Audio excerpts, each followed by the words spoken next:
안녕하십니까? 존경하는 민주 시민 여러분, 시청자 여러분, 예수 이야기 다시 돌아왔습니다. 지난 시간에는 천사가 마리아에게 예수 잉태를 예고하는 이야기였습니다. 오늘 이 시간에는 임신한 마리아가 임신한 엘리사벳을 찾아가는 이야기, 그리고 마리아가 엘리사벳에게 부른 노래, 이 두 가지를 연결해서 하겠습니다. 엘리사벳하고 마리아는 어떻게 이어졌냐? 엘리사벳은 세례자 요한을 임신했고 마리아는 예수를 임신했습니다. 그런데 엘리사벳과 마리아는 나이 차이가 상당히 많이 납니다. 엘리사벳은 80대 중반이고 우리 마리아는 지난 시간에 혹시 여러분 중에 어떤 분이 깜짝 놀랐는지 모르지만 마리아가 12살 또는 12살 반, 우리 한국 우리 시대로 번역하면 초등학교 6학년 정도의 소녀가 임신한다는 그런 천사의 예고를 받은 이야기입니다. 그런데 오늘은 80대 중반의 엘리사벳이 임신한 몸으로 10대 중반도 안 된 마리아를 방문한 게 아니고 거꾸로 12살, 13살 정도 된 그 마리아가 80대 중반에 거의 만삭이 된 엘리사벳을 방문하는 이야기입니다. 근데 방문하는데 상당히 좀 극적인 효과를 노리기 위해서 우리 누가복음 저자가 우리 마리아가 사는 나자렛에서 우리 엘리사벳이 사는 그 동네, 유다 지방 산 동네로 올라가는 그 장면을 설정했습니다. 나자렛은 아주 분지예요. 갈릴레아는 낮은 쪽인데 거기서 이 유다 지방은 산악 지방이거든요. 거기를 찾아가는 이야기예요. 근데 상식적으로 보면 잘 이해하기가 어려운 부분이 몇 군데 있습니다. 마리아가 엘리사벳을 방문한 것은 엘리사벳 태중에 있는 세례자 요한을 주목하게 하기도 하지만 또 한편으로는 요한을 임신한 엘리사벳이 마리아의 태중에 있는 예수를 주목하게 만듭니다. 그러니까 2대 2예요. 엘리사벳은 요한을 임신하고 있고 마리아는 예수를 임신했는데 마리아가 엘리사벳을 방문했는데 거꾸로 세례자 요한이 그 예수를 이렇게 칭송하는 그 장면이 나옵니다. 이 의도를 여러분 이렇게 금방 눈치채셨죠?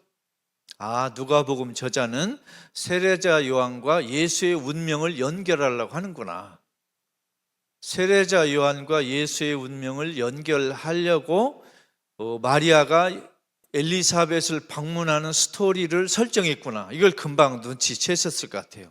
그러니까 우리의 관심은 실제로 마리아가 엘리사벳을 방문했는지 안 했는지 역사적 팩트에 있지 않아요. 그죠? 스토리를 엮고 있는 거예요, 지금. 그러니까 마리아하고 엘리사벳은 서로 임신한 그 현실에서 서로 상대방의 아들을 존중하고 있는 거예요. 그런데 좀 재밌습니다. 둘을 이렇게 대비하면서도 누가복음 저자는 세례자 요한보다는 예수를 조금 더 높이고 있어요. 원래 그게 목적이니까. 어떻게 됐냐면 엘리사벳은 예수에 대해서 하나님께 칭송하고 감사해요. 근데 마리아 노래에는 세례자 요한에 대해서 하나님께 감사하는 말이 없어요. 그 차이가 나죠. 그죠? 그러니까 누가복음 저자는 엘리사벳과 엘리사벳의 태중에 있는 세례자 요한보다는 마리아와 마리아 태중에 있는 예수를 더 강조하려고 하는 목적에 이런 스토리를 쓰고 있는 거예요. 그러니까 우리 누가복음 저자는 아주 기가 막힌 이야기꾼이에요. 우리 바울의 글을 읽어보면 마치 철학 수업처럼 노자나 우리 부처님 말씀처럼 어떤 철학 수업을 하는 것 같은 글이에요. 근데 우리 복음서는 예수 역사를 쓴 책을 보면 우리 꼭 전설 따라 삼천리, 이솝 이야기 그런 이야기예요. 그러니까 바울이 강의를 하는 신학이라면, 설명하는 신학이라면, 예수는 복음서는 이야기하는 신학이에요. 이야기꾼이에요. 그게 어떤 차이냐면, 바울은 그리스 문화에서 자랐잖아요. 바울은 오늘날 튀르키예 출신이에요. 튀르키예, 오늘날 보면. 근데 예수는 이스라엘 영토에서 났거든요.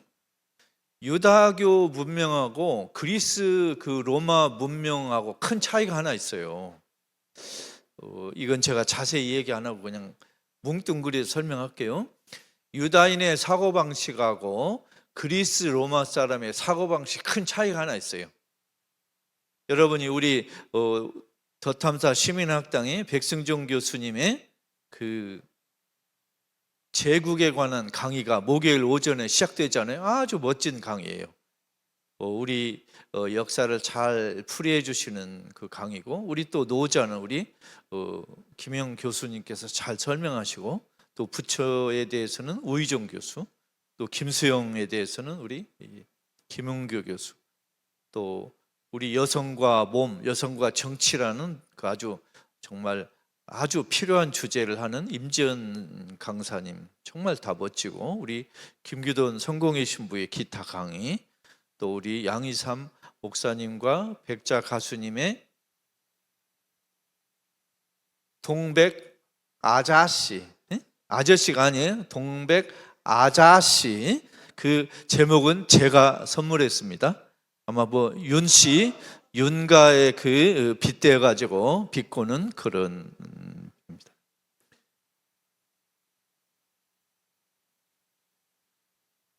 유다인하고 우리 그리스 로마 사람하고 큰 사고방식의 차이는 뭐냐면요, 유다인들은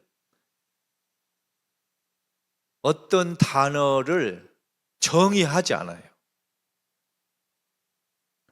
사랑이 무엇이냐 그러면, 예를 들면 그리스 사람은 눈물의 씨앗이다, 또 로마 사람은 뭐의 뭐다, 이렇게 정의를 내려요. 정의 말하자면 뜻을 쭉 설명하려고 그래요. 플라톤도 그러고 토마스 아퀴나스도 그러고 이제 그 스피노자도 그러고 전부 정의를 해요. A는 B다, B는 C다, C는 D다, 쭉 정의를 하려고 그래요. 이게 그리스 로마 철학의 특징이고 장점이에요. 근데 유다인들, 구약성서부터 우리 복음서까지 유다인의 사고방식은 설명을 하지 않고요, 예를 들어요. 사랑이 무엇이냐 그러면 그리스 로마 사람은 사랑은 무엇이다, 사랑은 무엇이다, 사랑은 무엇이다 해가지고 옛날에 돌아가신 철학자 수필 잘 쓰는 안병욱 선생, 아직도 살아계신 그 수필가, 철학자는 아닌 것 같아요. 김영석 교수, 이런 분들이 자꾸 설명을 이렇게 정의를 내리는데, 유다인들은 예를 들어요. 사랑이 무엇이냐?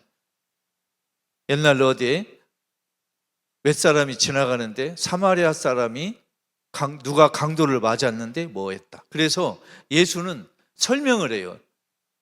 아니, 설명보다 이야기를 들어가지고 예를 들어요. 그런데 그리스 로마 사람들은 이야기를 들어서 예를 드는 게 아니고 그 뜻을 자꾸 해석해요. 근데 저는 노자나 부처님이나 그리스 로마 스타일 같아요. 제가 잘 모르고 하는 이야기지만 하여튼 그 한도 내에서 이해해 주세요. 노자나 부처는 그리스 로마 사람들 자꾸 정의를 하려고 해요. 근데 유다인의 특징은 정의를 안 해요. 예수는요, 개념 정의를 해본 일이 없어요. 예수가 주로 비유를 들었다는 얘기는 정의를 안 하겠다는 뜻이에요. 왜? 예수는 언어의 한계를 일찌감치 알았어요.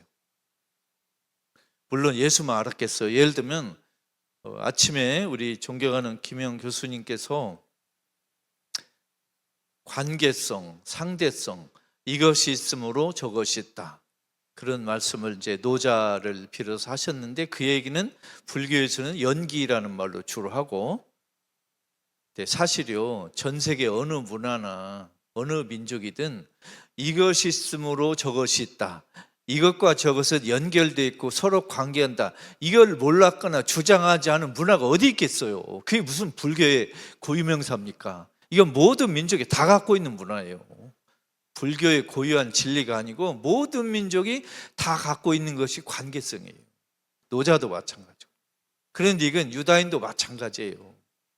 단지 유다인은 어떻게 했냐면 하나님과 인간이 서로 관계에서 존재한다, 이걸 말하려고 하는 거죠.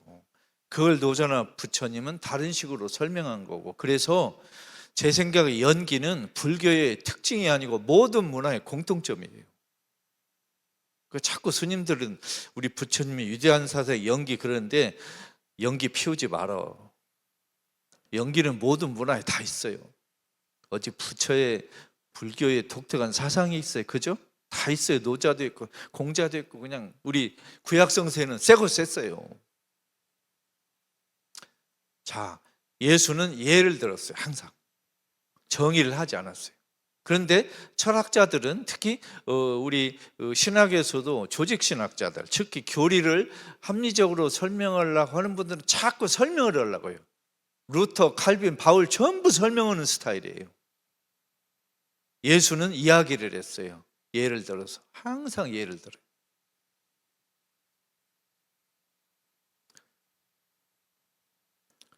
그래서 이 마리아하고 이 엘리사벳 이야기는 그냥 만일 바울식으로 또 뭐 설명한다면, 예를 들면 마리아는 엘리사벳보다 뛰어나다, 예수는 세례자 요한보다 더 훌륭하다, 이렇게 간단히 설명할 수 있는 걸 이야기를 꾸며낸 거예요. 이야기의 특징은 뭐죠? 많은 사람들이 쉽게 알아들을 수 있어요. 바울 편지 보세요. 어지간한 철학자는 못 알아들어요. 어려워가지고. 저도 죽겠어요. 아주 바울 때문에. 저도 바울 전기도 쓰고 바울 사상도 이제 조만간에 출판될 예정이지만, 바울 편지는 너무 어려워. 왜냐하면 바울은 그리스 철학의 세례를 받은 사람이에요. 바울은 조상은 유다인이지만 학교 교육은 그리스에서 배웠어요. 그래서 자기 동족 유다인처럼 이야기를 잘 못해요. 그걸 계속 설명하려고 그래요. 그러니까 바울을 즐겨 인용하는 사람들 말을 들으면 어떤 설명을 하는지 잘 이해가 안 가요. 뭐 오리무중에 막 우왕좌왕하고 막 갈팡질팡하는 설명이 많아요. 본인도 모르는 것 같아요. 설명하는데. 특히 바울을 자꾸 인용하는 사람 설명 굉장히 이해가 잘 안 돼요. 저 본인은 알아듣나? 이런 걱정이 들 정도로. 근데 예수 이야기를 하는 사람은 쉬워요. 왜? 이야기를 하니까. 교수님 그러시죠? 이 문학의 특징이 뭐예요? 설명하는 거예요? 이야기하는 거예요? 이야기하시는 거잖아요. 우리 김영 교수님 벌써 그냥 탁 머리가 좋으셔요. 자, 그래서 마리아하고 우리 엘리사벳은 서로 이야기를 했어요. 그런데 잘 이해가 안 되는 부분이 몇 군데 있어요. 자, 임신한 몸의 마리아가 요셉하고 같이도 아니고 혼자 여행을 갔다, 이렇게 나와 있는데 여러분 이해가 되세요? 첫째, 이스라엘에서 여인이 혼자 먼 길을 며칠을 거쳐서 여행은 불가능해요. 치안도 안 좋고 강도도 있고, 또 그 시대 사회가 여성이 몇 날 며칠 어디 혼자 여행하는 걸 놔두는 문화가 아니에요. 2000년 전에. 그래서 여기서 마리아가 임신한 몸으로 엘리사벳을 머나먼 길을 걸어서 방문했다는 건 메시지를 주기 위한 설정이에요. 실제 팩트는 아니에요. 또 아까 설명한 것도 그렇게 그런 질문도 나올 수 있어요. 그러면 지금 누가복음 저자가 거짓말하냐? 거짓말은 아니에요. 이야기를 하고 있는 거예요. 메시지를 주려고. 그러니까 있을 수 없는 이야기를 써놓으면 나쁘지, 이렇게 말할 필요는 없어요. 2000년 전의 사람들은 그렇게 이야기 지어내는 거에 대해서 전혀 반발하지 않았어요. 예를 들면 우리 옛날에 일본 놈들이 한국을 식민지로 삼을 때 어린아이가 울면 아이에게 울음을 그치기 위해서 보통 어른들이 이런 이야기 했어요. 조용히 해, 순사 지나간다. 실제 순사 안 지나갔어요. 그런데 순사 지나간 다음에 어린아이도 울음을 뚝 그쳤대요. 왜? 일본 놈들의 잔악함을 어린이도 알았으니까. 그죠? 그럼 오늘날 어떻게 해요? 아이가 얼마? 야, 조용히 한동훈 지나가. 저 깐족깐족은 쌍놈 지나가. 이럴 수 있잖아요. 그럼 아이도 한동훈 오면 울음을 그칠 수 있잖아요. 아주 나쁜 놈이니까. 아니면 조용히 해, 김건희 지나가. 그러면 거기다 대고 아이 뭐 지나가지도 않았는데 쓸데없는 얘기 이거 말 알아들을 필요 없다 그렇게 합니까? 아니면 그게 뭔 말인지 우리 금방 알아듣죠? 마찬가지예요. 그래서 우리 엘리사벳하고 마리아 이야기는 실제 일어났냐 이렇게 질문하시지 말고 대체 왜 실제 일어나기 어려운 이야기를 이 누가복음 저자가 기필코 기록했느냐, 그 숨은 뜻이 뭐냐 이걸 물어보시면 돼요. 숨은 뜻이 뭐죠? 세례자 요한과 예수 운명은 연결되었다. 예수는 세례자 요한보다 더 큰 인물이다. 엘리사벳이나 마리아나 둘 다 자기 아들이 정치범으로 처형될 운명이다. 아르헨티나 5월 광장 어머니처럼, 우리 한국의 세월호 어머니처럼, 이태원 참사 유가족들처럼 쓰라린 운명을 가진 두 여인의 운명적인 만남이에요. 그래서 엘리사벳과 마리아의 대화를 보면 아들을 정치범으로 생명을 잃는 쓰라린 운명의 두 여인, 또 정치범으로 처형당하는 세례자 요한과 예수의 그 쓰라린 슬픈 운명을 우리가 예감할 수 있는 거예요. 아, 이 이야기 없던 건데 뭐 이게 아무 쓸데없네 이렇게 지나가면 안 되는 거예요. 그죠? 그러니까 성서의 구절을 보실 때는 대체 그 성서 저자가 왜 이 이야기를 쓰려고 했는가를 우리가 상상하면 금방 이해할 수 있어요. 우리 교회 성당에서 흔히 설교를 듣거나 교육 배울 때 성서 한 구절 어떤 단락 하나를 똑 떨어뜨려 갖고 해설하는 경우를 많이 보셨을 거예요. 그죠? 그건 기초인데 충분하지 않아요. 그 맥락을 설명하셔야 돼요. 이 저자가 왜 이 대목을 썼는가? 이 대목 뒤에 숨은 이야기는 뭔가? 이 이야기가 나온 배경은 뭔가? 이걸 설명을 해야 돼요. 그 설명을 들어야만 이해가 가는 거예요. 예를 들면 여러분 혹시 이런 말 자주 들으셨어요? 새 술은 새 부대에. 들으셨죠? 그 이야기 왜 나왔어요? 그 이야기를 배경 설명을 안 들으면요, 정치에서 신인들이 나와가지고 오랫동안 정치하던 사람을 물먹일 때 쓰는 말이에요. 새술은 새부대. 근데 그거하고 아무 관계없는 이야기예요. 근데 이렇게 함부로 인용하는 거예요. 이런 식으로 잘못 해석할 수 있어요. 우리 나중에 조금 지나가면 이제 배우겠지만 예수와 악마가 대화하는 게 있어요. 예수가 유혹받은 이야기에서 예수하고 악마가 둘이 서로 성서를 인용해요. 악마도 성서를 인용하고요, 악마도 성서를 악용합니다. 우리 대한민국의 대형교회 목사님들이 성서 인용하잖아요. 악마들도 성서 인용해요. 성서 써먹고. 그래서 성서 인용하는 사람이 다 착하다고 생각하면 안 돼요. 옛날에 우리 유신 시절에 김종필 국무총리도요, 로마서를 잘 인용했어요. 아주 나쁜 사람들 중에 성서 인용한 사람 아주 많습니다. 대한민국에도 아마 아주 많아요. 그래서 성서를 누가 인용했다고 해서 훌륭하다 생각할 필요도 없고요, 성서를 이렇게 자꾸 얘기한다고 해서 예수를 따른다 생각할 필요가 없어요. 저거 사기꾼이구나, 저 예수 팔아먹는구나, 이렇게 보셔야 될 때가 의외로 많습니다. 그래서 저는 한국의 많은 교회 성당에서 또 여러 가지 인터넷 또 뭐 설교, 페북에 올라온 이런 여러 글들에서 참 안타까운 글들을 많이 봐요. 특히 예수에 관한 글에서 뭐냐면 맥락을 설명을 안 해요. 그리고 자꾸 메시지만 주려고 그래요. 맥락, 배경을 설명 안 하고 메시지를 자꾸 강요하는 건요, 그 글을 읽는 사람을 무시하고 비웃는 거예요. 예를 들면 너희 개돼지 같은 사람들은 배경 몰라도 돼. 내가 전해주는 글만 그냥 개돼지처럼 받아먹어. 이렇게 무시하는 거예요.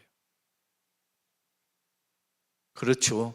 그러니까 이걸 설명을 하는 목사 신부님들 중에 성서를 모르는 사람이 아주 많아요. 여러분들은 설마 목사 신부가 신학교도 나오고 뭐 나보다 성서 잘알지 생각하시는데, 물론 우리보다 더 잘하는 분도 있을 수도 있어요. 그런데 현실은 그렇지 못해요. 정말 많은 목사 신부님들의 그 예수에 관한 글, 페북에 올라오는 뭐 설교나 또 이렇게 유튜브에 올라오는 설교 이런 거 보면요, 들어줄 수가 없어요. 만일 그분들이 재학생이면 전부 저는 F학점이에요. 차마 들어줄 수가 없어요. 정말로 화가 나가지고. 이건 좀 너무 정직하게 말해서 죄송합니다. 신학자는 정직하게 말해야죠. 욕을 먹어도, 그죠? 내가 거짓말할 수는 없잖아요. 네. 자, 마리아는 낮은 분지인 갈릴레아 지방에서 높은 산악지대로 올라가요. 그런데 마리아는 이제 12살인데 엘리사벳은 80대 중반이에요. 나이가 70년 차이 나요. 그런데 엘리사벳이 마리아에게 뭐라고 그래요? 아니, 어떻게 주님의 어머니가 감히 나를 찾아오십니까? 그래요. 그 정말로 엘리사벳이 그렇게 말했을까요? 아니, 엘리사벳은 나이도 많고 남편도 있고, 그죠? 근데 마리아는 남편도 불투명하고 아직 어리고 아무것도 모르는 철부지인데 어떻게 거기다 대고 엘리사벳이 80대 중반 여인이 12살 먹은 소녀에게 어떻게 주님의 어머니께서 저를 찾아, 그렇게 했겠어요? 아가야, 뭔 일이요? 이렇게 했겠죠. 그래서 이건 신학적으로 해석하면 좋겠어요. 말하자면 우리 누가복음 저자의 의도는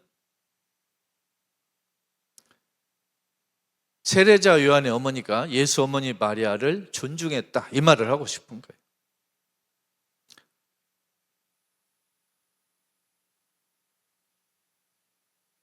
그러니까 엘리사벳은 놀랄 수도 있죠. 낮은 지대 갈릴레아에서 높은 땅으로 이렇게 혼자 걸어서 올라온 게 놀라워서 그럴 수도 있고, 10대 어린 소녀가 80대 할머니를 찾아서 온 것도 감사해서 이런 말을 할 수도 있어요. 그러나 누가복음 저자의 의도는 그런 것과 관계없이 예수가 요한보다 더 뛰어난 인물이다, 이걸 간접적으로 묘사하려고 그런 이야기를 했어요. 자, 문제는 그 엘리사벳이 마리아에게 응답한 걸 보고 마리아가 부른 노래가 있어요. 그걸 이른바 마리아 노래 또는 마니피카 또는 마리아 찬가 여러 가지로 하는데, 누가복음 1장 46절에서 56절에 있어요. 여러분 댁에서 한번 찾아보세요. 마리아 노래, 마리아 찬가, 라틴어로 마니피카 또는 누가복음 1장 46절에서 56절을 천천히 읽어보세요. 그런데 이 노래가 재밌어요. 어떤 성서 사본에는 이게 엘리사벳이 부른 것도 있어요. 라틴어 사본에. 그리고 대부분의 그리스 사본에는 마리아가 부른 걸로 돼 있어요. 어찌 된 일이지? 사본이 뭐냐면요, 오늘날 책은 종이에다 찍잖아요. 그런데 옛날에 2000년 전에는 종이가 없었죠. 그러니까 잉크로 이렇게 갈대 말린 종이에다가 이렇게 뺏겨 쓰고 또 그걸 이렇게 또 뺏겨 쓰고 해가지고 책이 계속 영원히 보존된 게 아니고 어떤 성서 사본을 몇 권 쓰면 그게 없어지니까 또 누가 불러서 쓰고 그걸 보고 뺏겨 쓰고 계속 이렇게 내려왔어요. 그래서 성서 원본은 지금 우리 인류가 갖고 있지 않아요. 없어요. 사본만 있어요. 사본도 아주 많은데 지금 성서 신학계에서 인정된 주요한 사본은 딱 4개가 있어요. 바티칸에 하나 있고 또 이집트에 하나 있고 뭐 4개가 있는데 그 4개가 서로 똑같은 글자는 아니에요. 많은 경우에 서로 글자가 어긋날 수도 있고. 왜 그러냐면 지난 시간에도 우리 말씀드렸지만 예수운동 때 그 복음서는 전부 그리스어로 써져 있는데 대문자로 써졌어요. 띄어쓰기도 없고 문장 부호도 없고 그래가지고 좀 알아듣기가 어려웠어요. 그 다음에 그리스어에서 우리 영어 알파벳에서 E하고 I는 발음이 똑같아요. I로 발음 나요. 그래서 만일 어떤 사람이 성서를 불러주면 받아 쓰는 사람이 어떤 사람은 I자로 알파벳으로 받아 적을 수도 있고 어떤 사람은 E로 받아 적을 수 있어요. 대문자로. 그러면 어떤 면에서는 띄어쓰기를 어떻게 하느냐에 따라 또 글자를 I로 보느냐 E로 보느냐에 따라 달라질 수가 있어요. 그래서 성서 사본 간에 서로 어긋나는 점이 많이 있어가지고 지금 학자들은 독일의 민스터 대학에 신약성서 텍스트 위원회라는 그런 연구소가 있어요. 그래서 거기에서 나오는 그 네스트레 알란트란 사람 이름을 딴 그 복사본을 학문적으로 거의 원본 취급을 해서 그걸 쓰고 있어요. 지금 28번까지 나왔거든요. 그래서 혹시 시청자들이나 여기 계신 분들이 내가 우리 한국말 번역 성서는 너무 못마땅하고 좀 더 정확하게 알고 싶어가지고 나는 내가 영어를 좀 할 수 있으니까 영어 번역본을 보고 한국말 번역본을 보고 한국말 번역본이 제대로 됐는가 혹시 틀린 데 없는가 한번 봐야 되겠다 이렇게 생각하실 분도 있고 실제로 그런 분도 있는 것 같아요. 그죠? 그 방법이 사실은 바람직하지 못해요. 왜? 영어 번역본이나 한국 번역본 둘 다 번역본이에요. 번역본끼리 싸우면 안 돼요. 원본을 봐야 돼요. 그죠? 근데 우리 한국에는 여러 가지 이유로 그리스어를 번역할 수 있는 사람이 우리 한국 천주교 개신교에 거의 없어요. 사실 성서학자 중에도 몇 명 없어요. 번역할 수 있는 사람은. 그리고 번역을 해도 성서 번역하고 성서 주석은 또 달라요. 차원이. 번역을 제대로 했다고 해서 해설한 건 아니에요. 왜? 그 단어, 그 글자 아까 우리 김영 교수님께서 란자도 뜻이 여러 개 있다고 그러셨잖아요. 그죠? 또 뭐 혹자도 여러 개 있고 한자도 여러 뜻이 있고 서로 반대되는 뜻도 있듯이요. 신약성서를 쓴 그리스어도 한 단어가 뜻이 여러 개가 있어요. 그리고 어떤 건 서로 모순되는 뜻이 있어요. 그래가지고 이거 번역만 해서는 안 돼요. 그 문맥에 따라 여러 가지 뜻 중 하나를 골라야 돼요. 근데 그 고르는 거에도 학자들끼리 의견이 엇갈릴 수가 있어요. 그죠? 그래서 성서 번역과 주석은 또 달라요. 그러니까 성서를 공부하고 인용할 때 가장 걱정스러운 사례가 몇 개 있어요. 하나는 번역본을 가지고 우기면 안 돼요. 공동번역이 이런데? 개역 개정에는 이래? 새 번역에는 뭐예요? 아니야. 영어 킹 제임스는 어때? 하고 들이밀으면 안 돼요. 그건 다 번역본이에요. 그래서 번역본을 가지고 우기면 안 되고 또 왜 번역본을 가지고 공부하는 게 좀 걱정스럽냐면 만일 그 번역본이 잘못됐으면 그 번역본을 의지하는 사람은 평생 잘 모르게 돼 있어요. 그죠? 누가 가르쳐 주기 전에. 그리고 한국말에도 여러 뜻이 있잖아요. 그래서 성서 공부는 우리 노자, 장자 공부와 마찬가지로 전문가에게 배우는 게 가장 안전하고 정확해요. 여러분 아프시면 돌팔이한테 가요? 의사한테 가요? 돌팔이한테 가세요? 그런 분 없잖아요. 성서 모르면 누구한테 가야 돼요? 성서학자한테 가야 돼요. 노자 알고 싶으면 어떻게 해야 돼요? 김영 교수님이 가면 되는 거예요. 내가 한자 좀 안다 그래가지고 내가 노자를 한 100번 뺏겠어. 그럼 나 너 노자 달통해. 지금 한국 개신교 카톨릭에서 성서 뺏겨쓰기 운동이나 성서 뺏겨쓰거나 성서를 뭐 몇 번 읽는다 하는 사람들이 좀 있는 것 같아요. 그죠? 저 정말 너무 걱정스러워요. 개신교에서는 뭐 성서를 몇 번 읽었다 자랑하는 사람도 있는 것 같고 어떤 목사님도 자랑을 하시더라고요. 또 가톨릭에서 성서를 뺏겨 쓰는 사람도 있는 것 같고. 그런데 이게 왜 염려가 되냐면요, 자칭 성서학자가 되어버려요. 그렇게 하면 뺏겨 쓰면서 감동적인 귀절만 사람들은 기억해요. 대부분. 그리고 귀절 상호간의 모순은 발견할 수도 없어요. 어지간한 실력으로는. 그걸 지나가 버려요. 또 내가 이해 못하면 이건 중요한 게 아니야, 나한테 감명을 별로 못 주면 이거 몰라도 괜찮아. 자칭 신학자가 돼요. 그리고 성서를 자기가 편집해요. 중요한 거 오른쪽으로 모아놔. 내가 이해 못한 거 왼쪽으로 해서 쳐박아놔. 그래서 어떤 말이 생겼냐면요, 가톨릭 신도들은 성서를 아예 안 봐요. 개신교 성도들은 보고 싶은 것만 봐요. 둘 다 틀렸어요. 그래서 걱정되는 거예요. 그렇다고 해서 목사, 신부님, 수녀님 또 이렇게 교회에서 성서를 가르치고 하는 그런 것도 좀 있는 것 같긴 한데, 걱정되는 게 뭐냐면 가르치는 사람은 실력 형편없어요. 그러니 소경이 소경을 인도하는 거예요. 그럼 어떻게 돼요? 둘 다 구덩이에 빠지는 거예요. 그래서 걱정되는 거예요.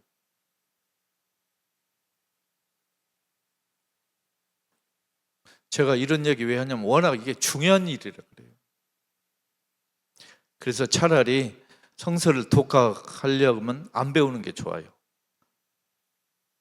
왜냐하면 독학에서 나오는 그 오류 잘못은 정말 엄청나거든요. 우리나라에 왜 이렇게 이단 사이비가 많이 나오냐면요, 엉터리 성서교육 때문에 그래요. 성서교육을 제대로 했으면요 사이비가 나올 리가 없어요. 엉터리를 하니까 나오는 거예요. 그리고 성서를 망치는 가장 빠른 방법 알려드릴까요? 성서를 망가뜨리는 가장 빠른 방법, 인용하는 거예요. 성서 인용하는 거. 맥락을 모르고 인용하는 거예요. 아무 데다 갖다 쓰는 거예요. 만일 어떤 조직 폭력배가 성서를 인용해요. 예수, 내가 평화를 주러 온지 않느냐, 칼을 주러 왔다. 어느 조폭 인용해봐요. 그럼 어떻게 돼? 안 되잖아요. 큰일 나는 거예요, 정말로. 자, 마리아의 노래로 가겠습니다. 마리아의 노래는 마리아가 불렀느냐 엘리사벳이 불렀느냐는 논쟁이 지금까지 계속돼요, 학자들끼리. 그런데 대부분 의견은 마리아가 불렀다 이렇게 나와 있어요. 근데 실제로 마리아가 불렀느냐 이런 질문이 있어요. 그죠? 마리아가 실제로 부른 게 아니고 마리아가 부른 것처럼 누가복음 저자가 설정했다, 이게 답이에요. 성사학자들 그렇게 생각해요. 왜? 12살 소녀가 이렇게 구약성서를 자유자재로 인용할 수가 없어요. 저는 마리아가 글자를 과연 읽을 수 있었을까 좀 궁금하게 돼요. 왜? 나자렛 산골에 12살 시골 소녀가 과연 글자를 읽을 수 있을까? 저는 좀 의문이에요. 그래서 인용은 더구나 어려웠을 것이다. 한두 군데도 아니고. 그래서 마리아의 입을 통해서 마리아가 부른 것처럼 누가복음 저자가 실제로 썼을 것이다 하고 성사학자들은 생각해요. 그러면 질문이 나오겠죠. 그럼 왜 마리아가 부르지도 않은 걸 부른 것처럼 설정했는가? 이유가 있어요.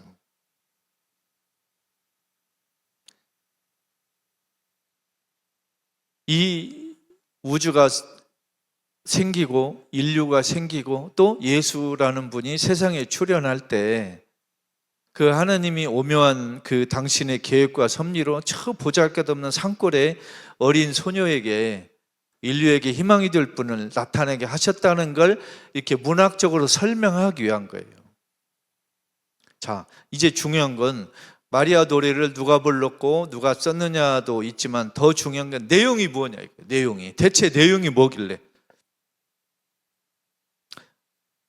여러분 나중에 그 마리아 노래를 한번 보시면 정말 놀랄 만한 귀절이 있습니다. 제가 시간이 없어서 저 몇 개 구절만 말씀드리겠습니다. 마리아의 노래에 이런 말이 나와요. 하느님께서 이 비천한 여자 종의 신세를 돌보셨습니다. 여기서 비천한 건 신분이 아니고요, 출생 신분이 아니고 경제를 말한 거예요. 그러니까 하느님께서 이 불쌍한 시골 소녀의 어려운 경제 형편을 잘 굽어 보셨습니다, 이 뜻이에요. 이 구절 교회 성당에서 이렇게 설명 듣습니까? 대부분 슬쩍 지나가잖아요. 하느님께서 이 나자렛 소녀 마리아의 어려운 경제 사정을 굽어 살피셨다, 이 뜻이에요. 놀라운 거죠. 왜? 경제적으로 비참한 사람들은 어쩔 수 없이 원하든 원하지 않든 하느님께 매달릴 수밖에 없어요.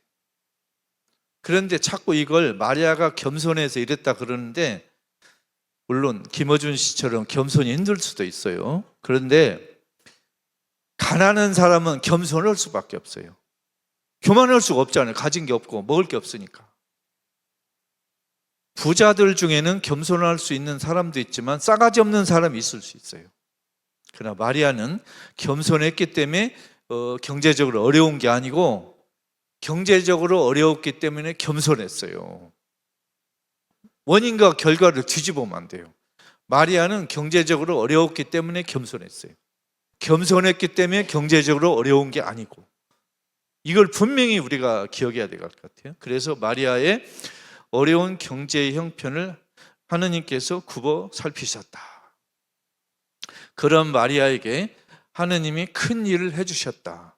즉, 온 세상에 희망이 될 사람을 왕비로, 공주로 태어나지 않고 저 시골, 가난한 시골에 12살, 13살 어린 소녀에게 온 세상에 희망이 될 사람을 나타나게 해주셨다는 걸 우리가 노래하는 거예요. 이것은 마리아 혼자 노래하는 게 아니고 온 세상의 모든 가난한 사람들이 하느님께서 우리 가난한 사람을 선택하셨다는 걸 노래하는 거예요.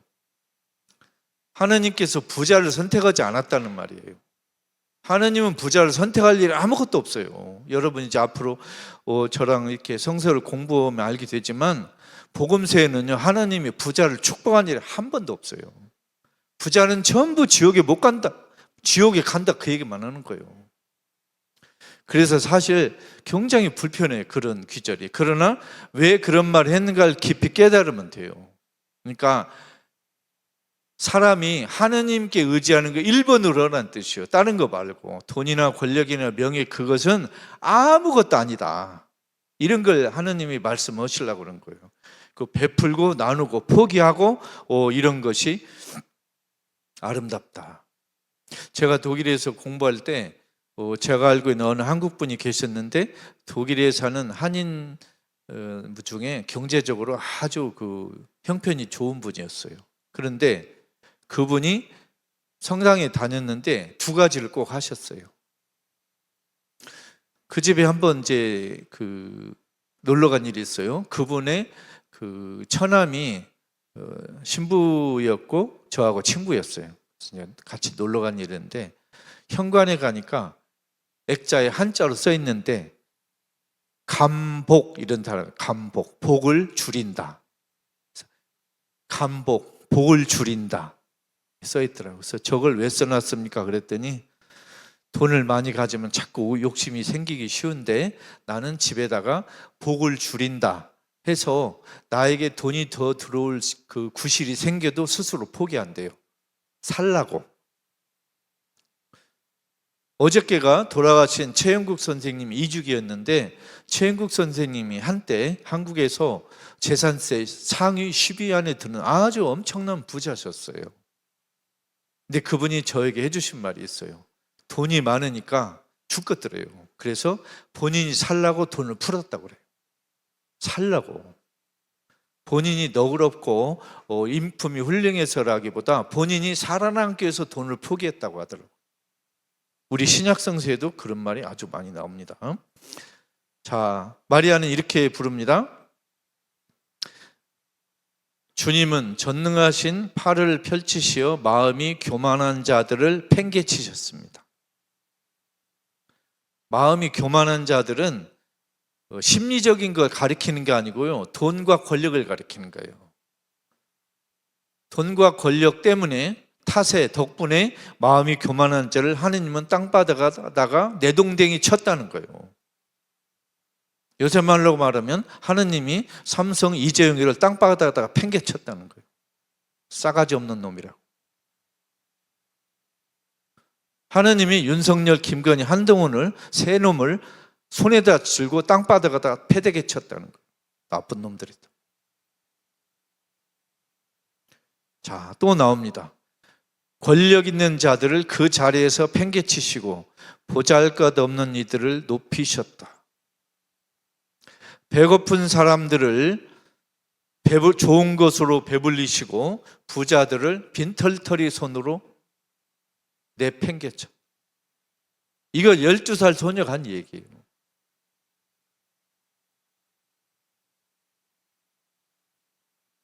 그래서 이 마리아 노래는요, 엄청난 노래. 저는 잔다르크 노래, 여기 지금 잔다르크 지금 두 분 계시네요.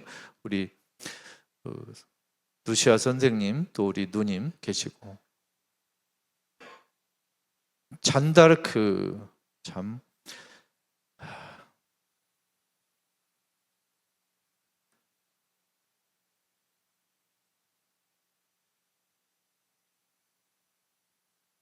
자, 이 마리아의 노래는 제 이야기를 듣는 것보다 여러분들이 성서 또는 이제 그 휴대폰으로 누가복음 1장 46절에서 56절을 찾고 한 귀절 한 귀절을 천천히 읽어보세요.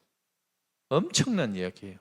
그래서 우리 예수를 따르는 그리스도교, 예수를 존중하는 우리 그리스도교, 예수를 따르는 사람들은 잘못된 사회 질서를 뒤집어 엎는 사람들이에요.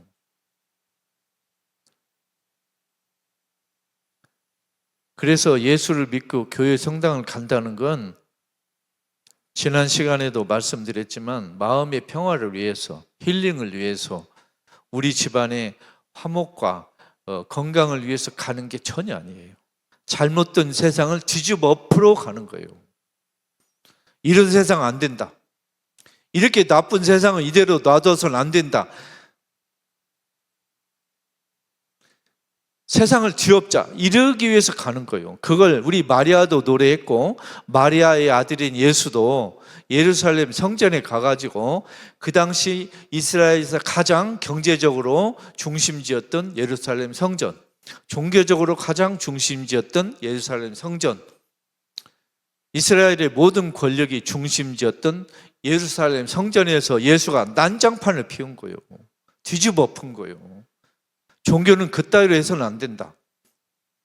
정치는 그따위로 해서는 안 된다.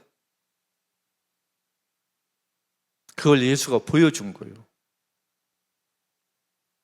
그래서 우리 예수 따르는 종교는 태생부터 DNA가 잘못된 세상을 뒤집어 엎자는 종교예요. 그런데 많은 사람들이 교회 성당을 잘못된 의도로 다니고 있고 잘못된 의도로 배우고 있어요. 정말 잘못된 거예요.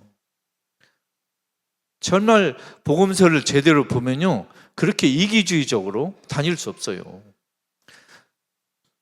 여러분 지금 여기 제 왼쪽에 배지 2개가 보이시죠? 하나는 시민언론 더 탐사. 우리가 나쁜 음식을 먹으면 우리 육신의 건강이 나빠지죠? 나쁜 뉴스나 나쁜 정보를 알면 우리 영혼이 망가져요. 그래서 불량식품을 먹는 것보다도 불량 뉴스를 듣는 게 훨씬 나빠요.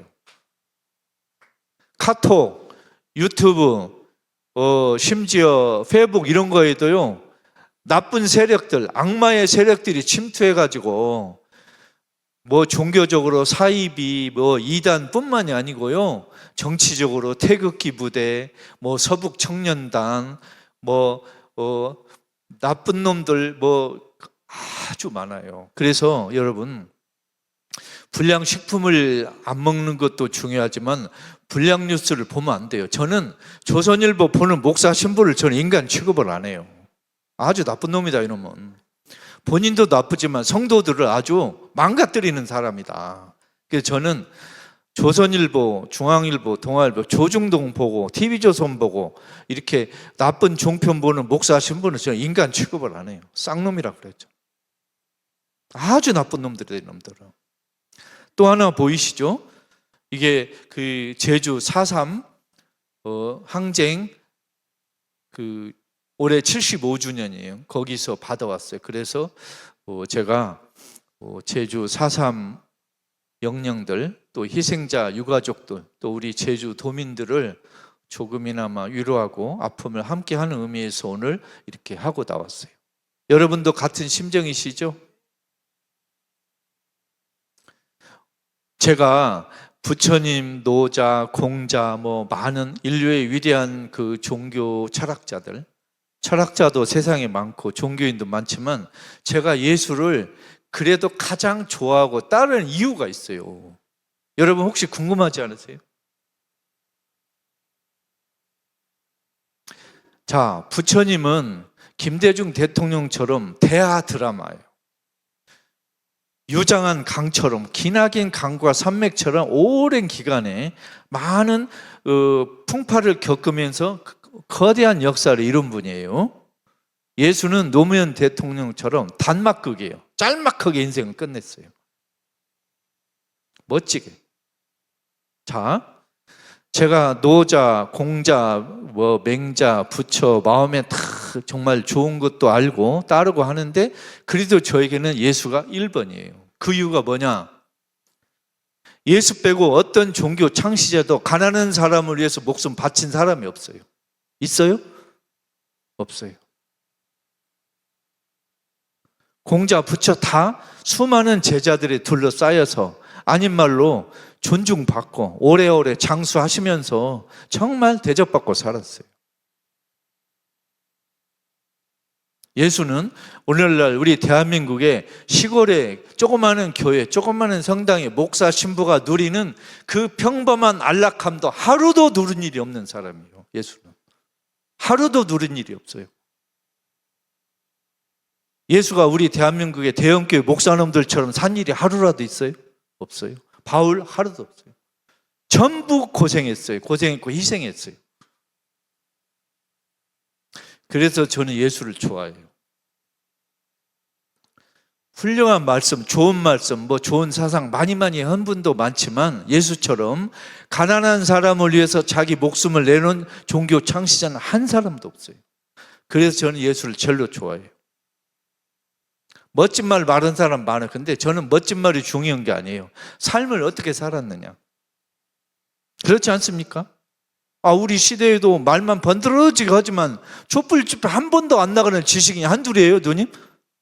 안 그래요? 마치 관전평 하듯이, 축구 중계하듯이, 관중석에서 평가하듯이 하고 구경만 하고 강 건너 불구경하듯이 하는 지식인이 한둘이에요? 교수들이 한둘이에요? 목사 신부들이 한둘이에요? 지금 대한민국에 스님이 2만 명이 넘어요. 그 중에 10분의 1, 2천 명만 촛불 집회에 나와봐. 목사가 15만 명이 넘어요. 15,000명만 나와봐.